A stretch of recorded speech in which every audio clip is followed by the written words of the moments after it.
Hello everyone, welcome to magical life motivation. सभी का दिल से बहुत बहुत स्वागत है। राधे राधे, नमस्ते। दुआ करता हूँ आप अपनी ज़िंदगी में पॉजिटिव सोचते होंगे, आगे बढ़ते होंगे और अपनी ज़िंदगी को बेहतर बनाने की कोशिश करते होंगे। अगर लव लाइफ की वजह से हो सकता है कि सब कुछ आपकी ज़िंदगी में भगवान ने, ईश्वर ने अच्छा किया, लेकिन लव लाइफ में कहीं ना कहीं आप परेशान हैं। लव लाइफ को आप गहराई से ले रहे हैं, उसकी वजह से आपका टेंशन है। अभी इस वक्त आपको लगता है कि मेरे पास पैसे हैं, जॉब है, फैमिली का सपोर्ट है, लेकिन प्यार में मुझे धोखे मिल रहे हैं, या प्यार में कहीं ना कहीं मेरे जो पार्टनर है, जिससे भी मैंने प्यार किया, उसने मेरी फीलिंग्स को कभी समझा नहीं। तो क्या ये जो रिश्ता अभी प्रेजेंट आपका रिलेशनशिप है, वो भी आगे अच्छा होगा या धोखा मिलेगा, या क्या है आपके पर्सन की फीलिंग्स इस वक्त? अगर वो आपको इग्नोर कर रहे हैं, दूरियां बना कर रखे हुए हैं, तो चलिए देख लेते हैं आपके पर्सन इस वक्त आपको लेकर क्या सोच रहे हैं, क्या चाहते हैं, उनकी इंटेंशंस क्या है। ओके, जब आपको इंटेंशंस पता चलेगी ना कि पर्सन ये चाहते हैं आपसे, या ऐसा सलूक किया था आपके साथ, तो आपको कहीं ना कहीं फिर पता चलता है कि आगे आपको क्या करना चाहिए। क्योंकि इस टैरो कार्ड रीडिंग में हम गाइडेंस भी देखते हैं। तो ये जेंडर स्पेसिफिक नहीं है रीडिंग, लड़का लड़की दोनों के लिए, और किसी भी राशि के आप हो सकते हैं, किसी भी एज के हो सकते हैं। जो भी रेजोनेट हो जाए उसे क्लेम कीजिएगा, लाइक करें, शेयर करें, सब्सक्राइब करें मैजिकल लाइफ मोटिवेशन चैनल को। चलिए जल्दी से अपने पार्टनर को याद कीजिए, देखते हैं इस वक्त आज आपके पर्सन की करंट फीलिंग्स क्या है, करंट एनर्जी क्या है आपके पर्सन की। Angels guide, universe please guide करें। देखते हैं आपके पर्सन की current energy. Oh my god, king of wands. Okay, चलिए कार्ड्स ले लेते हैं। 3 of wands, 6 of swords, 9 of Pentacles,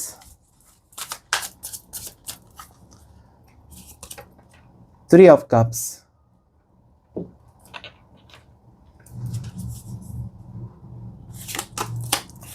8 of Swords,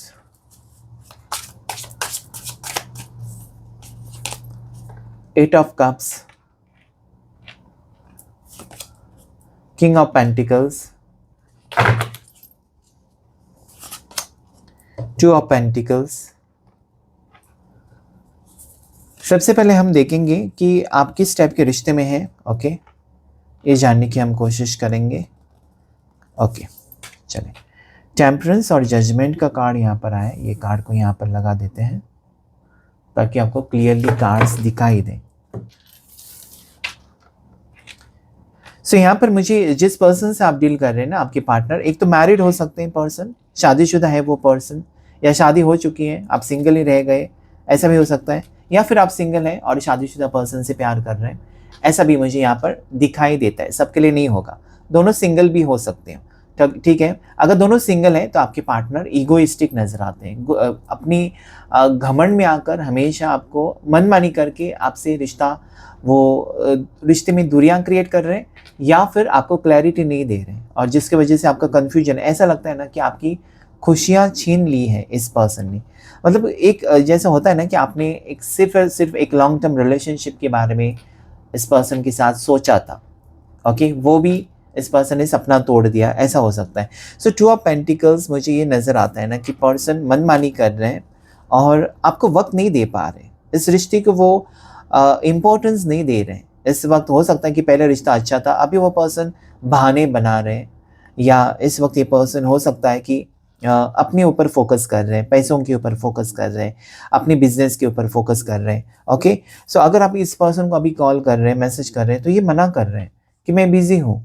okay, ये बहुत से लोगों के साथ होता होगा कि इस वक्त पर्सन ऐसा, यहाँ पर उनकी फीलिंग्स में मुझे नज़र आता है करंट एनर्जी में, कि पर्सन बहाने बना रहे हैं कि वो बिजी है, ईगो दिखा रहे, एटीट्यूड दिखा रहे। आप भी ये सोचते होंगे कि इतना क्या घमंड है इस पर्सन को, कल तक तो मेरे पीछे था या मेरे पीछे पड़ी थी, मेरे को चेज कर रही थी, मैंने मना करने के बावजूद ये मेरे बार बार कॉल या मैसेजेस आते थे, अभी मुझे उसके साथ बात करने की जो ज़रूरत है, उस वक्त भी ये पर्सन मना कर रहे हैं, इंसल्ट कर रहे हैं। ऐसी फीलिंग्स यहाँ पर मुझे इस वक्त नज़र आती है।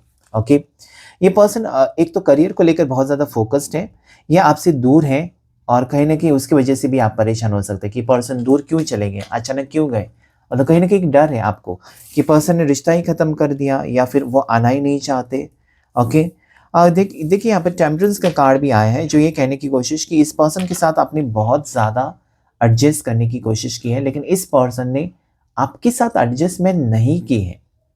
इनको जो लगा वो लगा। जैसे कि आप अगर बिजी हैं, फॉर एग्जांपल अगर आप आज बहुत ज़्यादा बिजी हैं और इस पर्सन ने कहा कि शाम को मिलना है, तो आपने जल्दी जल्दी सब कुछ काम निपटा कर, या हो सकता है कि हाफ डे लेकर आपने इस पर्सन की खुशी के लिए इनसे मिलने गए, लेकिन जब आपको ज़रूरत है, समझिए आपको आपके साथ कोई है ही नहीं डॉक्टर के पास जाने के लिए और इस पर्सन की ज़रूरत है, आपने कॉल किया, क्या तुम फ्री हो? तो ये कहेंगे, सीधा करेंगे नहीं। तो ये आपको लगता है कि क्या मुझे ही ज़रूरत है इस पर्सन की? क्या ये कभी एडजस्ट नहीं करेंगे आपके साथ? ओके, अपना घमंड तोड़ेंगे नहीं मेरे लिए? मतलब प्यार, फिर प्यार कैसे मानेंगे आप? ओके, अगर ये पर्सन आपके साथ एडजस्ट ही ना करे, तो फिर प्यार कैसे मान सकते हैं? ठीक है? तो इस वक़्त मुझे लगता है ना कि इस पर्सन को यही लगता है कि, या यही कर रहे हैं पर्सन, कि आपको अवॉइड कर रहे हैं। इस वक़्त वो अवॉइड कर रहे हैं अपनी खुशी, या फिर पता नहीं क्यों फाइनेंसेस मुझे नज़र आते हैं, फाइनेंसेस को लेकर। यहाँ पर ऐसा लगता है ना आपके पर्सन, कि जब आपको ज़रूरत है तब ये मना करते हैं कि मैं बिज़ी हूँ, लेकिन ये दोस्तों के साथ पार्टी-शार्टी करने जाते हैं यहाँ पर। देखिए यहाँ पर क्लियरली नज़र आता है कि इस पर्सन, ये सोशल फिगर हो सकते हैं, मतलब इनको बाहर घूमना, दोस्तों के साथ जाना, ओके, अगर आप मैरिड भी हैं तब भी as a husband, as a wife आपको टाइम ना देना, और ये दोस्तों के साथ घूमना-फिरना इनको बहुत अच्छा लगता है, शॉपिंग करना, इस टाइप की ये पर्सन का नेचर हो सकता है कि कहीं न कहीं आपको ना बताना। अगर आपने कहा भी ना कि ऐसे लोगों के साथ मत घूमो, तुम ये लोगों के ऊपर पैसे खर्चा मत करो, तो ये नहीं सुनने वाले हैं, ओके? सो मुझे लगता है कि ये छोटी-छोटी बातें जो है ना, मतलब होता ही है, जब आप किसी इंसान के साथ अपनी ज़िंदगी बिताना चाहते हो, तो आप ये देखते हो कि पर्सन क्या कर रहे हैं। इसका मतलब ये नहीं कि आप उनको कंट्रोल करना चाहते हो। आप उनको अच्छी चीज़ें बताने की कोशिश करते हो कि ऐसा मत करो, पैसे यहाँ पर मत उड़ाओ, या ज़्यादा खर्चा मत करो। तो ये कहीं न कहीं इस पर्सन को पसंद नहीं आता है शायद। Okay, now see here 8 of swords and 8 of cups. जहाँ पर देखिए पर्सन ने आपको ठुकराया, या फिर आपके, मतलब आपका जो मन है ना वो साफ़ है। आप जो कहते हो इस पर्सन को, वो उनके भले के लिए, लेकिन पर्सन नेगेटिव वे में लेते हैं, गलत अंदाज़ में लेते हैं, कि तुमने ऐसे कहा था, वैसे कहा था, ये किया था। लेकिन ये नहीं सोचते कि जो भी कहा है मेरे अच्छे के लिए कहा है।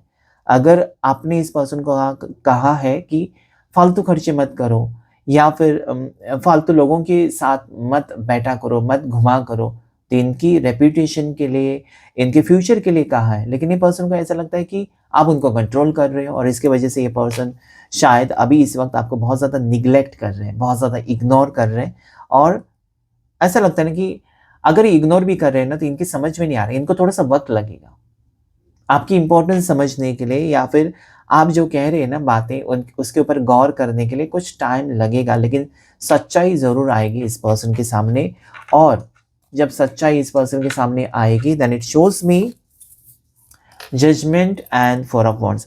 देखिए दोनों कार्ड्स जो है ना, judgement and four of wand, it is a strong energy of reunion. क्योंकि जो आप करते हैं ना, अगर समझिए आप कुछ गलत कर रहे हैं, तो कहीं न कहीं ईश्वर आपको कहने की कोशिश करेगा कि जो जो तुम कर रहे हो वो गलत है। 1 बार, 2 बार, 3 बार, उसके बाद आपको सज़ा मिलती है। ओके? इसके उसके बाद आपको कर्मा फेस करना पड़ता है, या जजमेंट डे जब आता है ना, तो आपको कहीं न कहीं आपकी गलतियाँ इंसान या लोगों से छुपा सकते हैं आप। ईश्वर से नहीं, ईश्वर सब कुछ देखते हैं। तो यहाँ पर वही है कि अगर आपने सच्चे दिल से प्यार किया है इस पर्सन को, तो वो समझेंगे, लौट कर आएँगे, या फिर वापस आने के बारे में वो सोचते हुए मुझे यहाँ पर नज़र आता है। This person is missing you. अगर अभी बात बहुत ज़्यादा बिगड़ी हुई है और इस पर्सन ने आपको कहीं न कहीं बहुत ज़्यादा इंसल्ट कराया है अपने घमंड के वजह से, और अगर ये पर्सन ऐसे है ना, इस टाइप के स्वभाव के लगते हैं, जैसे कि इस पर्सन को आपने कहा ना कि आज मुझे शॉपिंग के जाना है, क्या तुम मेरे साथ आओगे? तो ये इतने एटीट्यूड वाले पर्सन है ना कि आपको पैसे भेज देंगे कि जाओ शॉपिंग के लिए। मतलब कहीं न कहीं ये इंसल्ट ही हो गया। आप क्या चाहते हैं? आपके पास पैसे हैं, आप चाहते हैं कि पर्सन आपके साथ आए, लेकिन ये इस टाइप के पर्सन है कि लो पैसे, जाओ शॉपिंग करो। तो कहीं न कहीं ये इंसल्ट ही हो जाता है। तो इनको थोड़ा-सा घमंड है अपने पैसों के ऊपर, पैसे-पैसे करते रहते हैं पर्सन, या पैसों के पीछे भागते हैं और रिश्तों को तोड़ देते हैं, नज़रअंदाज करते हैं। ये यहाँ पर एनर्जी आ रही है। ओके? नेक्स्ट जो मुझे यहाँ पर नज़र आता है ना कि नेक्स्ट एक्शन क्या होगा पर्सन का, तो नेक्स्ट एक्शन में मुझे 3 ऑफ वॉन्ड्स।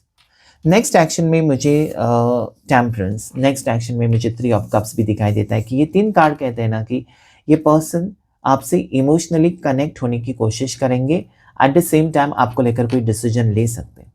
आपको लेकर डिसीजन यानी कि आपसे मिलने का डिसीजन हो सकता है, आपसे रियूनियन का डिसीजन हो सकता है, या फिर आपकी कोई बात मानने का डिसीजन। ओके, अगर मैरिज के वेट कर रहे हैं आप, मैरिज, इस पर्सन से मैरिज करना चाहते हैं, लेकिन पर्सन टाल रहे थे बात को कि अभी नहीं हो सकती शादी, या मुझे नहीं करनी है, मुझे कुछ पाना है, मुझे कुछ नाम कमाना है, ऐसा कुछ था अगर, तो right now this person wants to ये फैमिली स्टार्ट करना चाहते हैं। ओके, ऐसा भी मुझे यहाँ पर नजर आता है। देखने की कोशिश करेंगे इस डेक से कि क्या है उनकी हिडन सीक्रेट फीलिंग्स। लेकिन उसके पहले मैं बता दूं आपको यहाँ पर जो राशियां आई हैं, एरीज, लियो, साजिटेरियस, मेष राशि, सिंह राशि, धनु राशि, उसके बाद टॉरस, वर्गो, कैप्रिकॉन, मकर राशि, वृषभ राशि, कन्या राशि, उसके बाद जेमिनी, लिब्रा, एक्वेरियस, मिथुन राशि, तुला राशि, कुंभ राशि, और कैंसर, पास, स्कॉर्पियो, कर्क राशि, मीन राशि, वृश्चिक राशि। 14-14 को आप क्लेम कर सकते हैं, 14-14-14 या 555 एंजल नंबर ज़रूर क्लेम कीजिएगा, यहाँ पर उठकर आया है स्ट्रांगली। और साथ ही साथ लकी नंबर 9 और 3-3 की एनर्जी भी है। ओके, 8-8 की एनर्जी है, 3-3 की एनर्जी है, जिसे आप क्लेम कर सकते हो। सैजिटेरियस, धनु राशि बहुत स्ट्रांग मुझे इस वक्त नज़र आती है। ओके, चले देख लेते हैं इस रिश्ते में इस पर्सन की क्या है इंटेंशंस, क्या हो रहा है आप दोनों के रिश्ते में इस वक्त, एनर्जीज क्या है दोनों के रिश्ते में। अगर सेपरेशन है तो क्या एनर्जी है, ओके, ये हम जान लेंगे। या इस वक्त आप क्या फील कर रहे हैं, आपके पर्सन क्या फील कर रहे हैं, क्या आप दोनों की फीलिंग्स मैच हो रही है। एक्सप्लोरिंग यहाँ पर आया हुआ है। ओके, सो मुझे लगता है ना कि इस पर्सन कुछ अलग ट्राई करना चाहते हैं, या हो सकता है कि इस पर्सन ने आपको छोड़कर किसी और रास्ते को चुना, जैसे कि इस पर्सन ने आपके प्यार को ठुकरा कर अपने करियर को चुना था, या हो सकता है कि आपके साथ रिश्ते को ठुकरा कर अपनी फैमिली को चुना था। तो ये पर्सन एक कहीं ना कहीं कुछ नतीजे पर पहुंच रहे हैं। मतलब क्या सही है, क्या सच में वो फैमिली फैमिली करते रहेंगे और अपने अपने बारे में नहीं सोचेंगे, आप दोनों के रिश्ते के बारे में नहीं सोचेंगे। So that is what I see, explore कर रहे हैं पर्सन कि क्या सही क्या नहीं, वो सोचेंगे। टेंडरनेस, ये मुझे यहाँ पर लगता है कि पर्सन आपके साथ एक अच्छा मैच फील करते हैं। मतलब आप एक परफेक्ट मैच हो, आप एक परफेक्ट हस्बैंड हो उनके लिए, ऐसा वो फील कर रहे हैं, या एक परफेक्ट वाइफ है। ओके, एक परफेक्ट लाइफ पार्टनर है। और जब से आपने इनसे प्यार किया है, वो फील करते हैं कि आपका प्यार सच्चा है, आप लॉयल हो। ओके, आप इस पर्सन को दिल से चाहते हो और हमेशा आपने वो प्रूव किया है। ओके, सो ये पर्सन ये भी सोचते हैं कि आपको खोना एक बहुत बड़ा रिस्क हो सकता है, एक बहुत बड़ा चैलेंज हो सकता है, जो कि वो नहीं लेना चाहते, अनश्योर। सो ये जो कार्ड है ना, ये मुझे हमेशा ये कहता है, कहने की कोशिश कर रहा है कि डेफिनेटली ये पर्सन कुछ डिसीजन लेने में टाइम ले रहे हैं। और इस पर्सन को अगर आपसे शादी करनी है तो वो क्लियरली नहीं बता रहे कि I want to marry you. Okay, या इस पर्सन ने अगर कमिटमेंट दिया था पास्ट में तो अभी कोई एक्शन नहीं ले रहे, मतलब कहीं ना कहीं टाइम बहुत ज़्यादा लेते हुए नजर आते हैं। पास्ट में हो सकता है कि पर्सन को धोखे मिले हैं, पास्ट में इनकी शादी टूटी हुई है, या पास्ट में इनको किसी ने बिट्रे किया था, धोखा दिया था। तो ये सारी चीज़ें हैं ना जो इनको रोक रही हैं, नई शुरुआत करने में रोक रही हैं। रिश्ता तो चाहिए, प्यार तो चाहिए, लेकिन जब बात शादी की आती है, कमिटमेंट या कोई स्ट्रॉन्ग डिसीजन लेने की बात आती है, तो ये रुक जाते हैं। इसलिए रुक जाते हैं क्योंकि ये पास्ट मेमोरीज में चले जाते हैं। इनके साथ धोखेबाजी हुई है, पास्ट में हुई है, रिश्ता टूटा है, या शादी टूटी है, डिवोर्स हो चुका है, ये भी हो सकता है, सब लोगों के लिए नहीं, लेकिन कुछ ना कुछ हुआ तो ज़रूर है जो इनको थोड़ा सा रोकने की कोशिश या फिर मेंटल टेंशन देकर जाता है। ओके, सो यहाँ पर नीड्स टेंडिंग का कार्ड आया है। तो ये पर्सन यहाँ पर ये सोच रहे हैं कि पहले जैसा वक्त हो जाए, फिर से वो इस रिश्ते में एफर्ट्स डालें। और इस पर्सन को ऐसा लगता है कि इस रिश्ते को नरिश करने की ज़रूरत है। नरिश का मतलब होता है कि मेहनत करने की ज़रूरत है। ओके, क्योंकि जो रिश्ते होते हैं ना, वो नाजुक धागे होते हैं, उसको ज़्यादा आपको ज़ोर से खींचना नहीं होता है, फिर वो टूट जाते हैं। नाज़ुक से धागे होते हैं तो आपको ज़्यादा केयर लेने की ज़रूरत होती है। सो ये पर्सन को ये लगता है कि अभी उनको ज़्यादा अटेंशन देना चाहिए अपनी लव लाइफ़ के ऊपर, यानी कि आप दोनों के रिश्ते के ऊपर, ताकि कहीं न कहीं इस रिश्ते को वो सक्सेसफुल बना सकें। खोने का रिस्क तो नहीं लेना चाहते। तो हो सकता है कि पर्सन आपको डेटिंग के बारे में बताएँ, फिर से आप एक-दूसरे को डेट करें, टाइम स्पेंड करें, ओके, इस रिश्ते को बेहतर बनाएँ। आपको वो कंफर्टेबल बनाना चाहते हैं, या फिर आपको वो इस तरीके से फ़ील कराना चाहते हैं ना कि वो अभी भी इंटरेस्टेड है।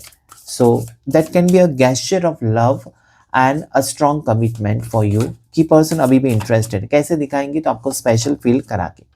ओके, ये रोमांटिक कार्ड है यहाँ पर, जो ये कहता है ना कि पर्सन आपके साथ ऑनेस्ट रहना चाहते हैं, और ये पर्सन जैसे कि है ना कि कुछ झगड़े हुए थे, लड़ाई हुई थी, तो अभी वो सुलह करना चाहते हैं। अभी वो ये दिखाना चाहते हैं आपको कि वो इंटरेस्टेड है। अभी वो ये आपको ये दिखाना चाहते हैं कि कोई कन्फ्यूजन आप दोनों के बीच में ना रहे। ओके, आपके दिल में अगर कुछ बात है उनको लेकर, कुछ शक है, या ऐसी कुछ चीज़ें हैं जो आपको परेशान कर रही है बार-बार, तो वो आपको बता सकते हैं, या ऐसे कह सकते हैं कि मेरे से पूछो, अगर तुमको मेरे ऊपर कोई डाउट है किसी चीज़ को लेकर, तो मेरे से पूछो, ऐसी बात हो सकती है। सो ये पर्सन, मुझे लगता है कि आपके क्लोज आना चाहते हैं। Okay, love song, so definitely ये क्या है ना, दोनों को गाने पसंद हैं, या दोनों का कोई फेवरेट गाना है, और या फिर इन्होंने आपका कोई फेवरेट गाना कहीं पर सुना है, या आपने कोई स्टेटस रखा है उनके लिए, तो वो कनेक्ट कर पा रहे हैं कि ये मेरे लिए गाना रखा है, ऐसा वो फील कर रहा है। ओके, सो पर्सन को ये फील होता है ना कि आप उनको भुला नहीं सकते, भले दोनों के बीच में दूरियां हैं, या उन्होंने दूरियां क्रिएट की थी आपसे, लेकिन कहीं ना कहीं आप इतने खुदगर्ज नहीं हो, या आप इतने रूड नहीं हो कि आप इतनी जल्दी इस पर्सन को अपने दिमाग से, दिल से निकालेंगे, ये उनको पता है। ओके, ये यहाँ पर ऐसा लगता है पर्सन को ना कि कहीं ना कहीं उन्होंने बहुत ज़्यादा स्पेस लिया, इस रिश्ते में बहुत ज़्यादा स्पेस लिया, या फिर हो सकता है ना कि वो फ्रीडम चाहते थे। ओके, ये कहीं न कहीं इस रिश्ते में अपने आप को कह सकते हैं ना कि कैद होना नहीं चाहते थे, बल्कि फ्रीडम चाहिए था इस पर्सन को। लेकिन अभी इनको लगता है ना कि सीरियस होना चाहिए, इस रिश्ते में इन्वॉल्व होना चाहिए पूरी तरीके से, ताकि कहीं न कहीं आगे जो वक़्त है वो बेहतर हो जाए, या आगे का वक़्त है दोनों के लिए स्पेशल वक़्त बन जाए, या बना सके वो पर्सन, या फिर शादी को लेकर, या फिर एक लॉन्ग टर्म रिलेशनशिप को लेकर वो डिसीजन भी लेना चाहते हैं। Because that is three of wands, जो बार-बार मुझे मेरी नज़र उस कार्ड के ऊपर जाकर ये कहने की कोशिश करे आज की एनर्जी, कि पर्सन आपके साथ एक लॉन्ग टर्म रिलेशनशिप चाहते हैं, और उसके लिए वो प्लानिंग के साथ आ रहे हैं, या प्लानिंग कर रहे हैं, जो कुछ ही दिन में, कुछ ही हफ्तों में आपको बता सकते हैं। देखने की कोशिश, next action, 3 cards. Angels guide करें, यूनिवर्स प्लीज गाइड करें। नेक्स्ट एक्शन मेरे वीवर्स के पार्टनर का, नेक्स्ट एक्शन क्या होगा? मेरे वीवर्स के पार्टनर का नेक्स्ट एक्शन क्या होगा? क्या करने वाले हैं, क्या सोचा है, क्या प्लान है मेरे वीवर्स के पार्टनर का? Next action, that is 3 of, देखिए मेरी नज़र उसी कार्ड के ऊपर जा रही है, 3 ऑफ वॉन्ड्स ही आया। Okay, 10 of pentacles, and that is 4 of swords. Okay, so person ये चाहते हैं ना कि अभी वो बहुत ज़्यादा परेशान, नेगेटिव एनर्जीज में नहीं जाना चाहते। अभी वो शांति से, वो कहते हैं ना, वो कहना चाहते हैं आपको नेक्स्ट एक्शन में कि मुझे शांत रहकर फैसला करने दो, या फैसला ले रहे हैं जो कि आपको बताना चाहते हैं। और फैसला क्या होगा? आपके साथ रियूनियन, यहाँ पर 10 ऑफ पेंटिकल्स, अपनी फैमिली से बात करके दोनों का रिश्ता पक्का करना, या आपके फैमिली से आकर मिलना। ओके, सो कहीं ना कहीं फैमिली अगर प्रॉब्लम्स है, दोनों फैमिली में नहीं बन रही है, आप दोनों एक दूसरे के साथ सेट हो, लेकिन फैमिली नहीं मान रही, तो फैमिली से कहीं ना कहीं दोनों फैमिलीज आकर एक दूसरे से बातचीत करके जो भी प्रॉब्लम्स है वो सॉर्ट आउट करे, ताकि आप दोनों का रियूनियन हो, उसके बारे में सोच रहे। 3 ऑफ वॉन्ड्स बार बार जो आया है, 2 बार कार्ड, यही कहने की कोशिश कि पर्सन आपके साथ रिश्ता कंटिन्यू करना चाहते हैं, लेकिन उनको पता है कि लॉन्ग डिस्टेंस है, दोनों की फैमिली में स्टेटस प्रॉब्लम है, कास्ट प्रॉब्लम है, ये हो सकता है। लेकिन ये पर्सन समझाना चाहते हैं आपके फैमिली को, किसी की हेल्प ले सकते हैं, समझा बुझा कर। ओके, कहीं ना कहीं इस रिश्ते को जोड़ने की कोशिश करेंगे। और 4 ऑफ सोर्स है कि इस पर्सन ने ज़रूर वक्त लिया है, लेकिन जो अभी होगा ना, वो कहीं ना कहीं आपकी खुशी की खातिर ही होगा। क्योंकि 4 ऑफ सोर्ड्स भले वो नेगेटिव कार्ड है, या ऐसा लगता है कि पर्सन अवॉइड कर रहे थे, लेकिन क्यों अवॉइड कर रहे हैं ये अभी आपको पता चलेगा कि वो आपके साथ रिश्ता बेहतर बनाना चाहते थे, या ये पर्सन आपके साथ इस रिश्ते को लेकर आगे जाना चाहते थे, या ये पर्सन इस रिश्ते को लेकर कहीं न कहीं गहराई से सोच रहे थे और सोचने के लिए वक़्त लिया, लेकिन जो आउटकम होगा वो पॉज़िटिव होगा। सो क्लेम कीजिएगा इस रीडिंग को, और अगर ये वीडियो आपको पसंद आए तो like, share, subscribe. Thank you all of you, thank you angels, thank you universe.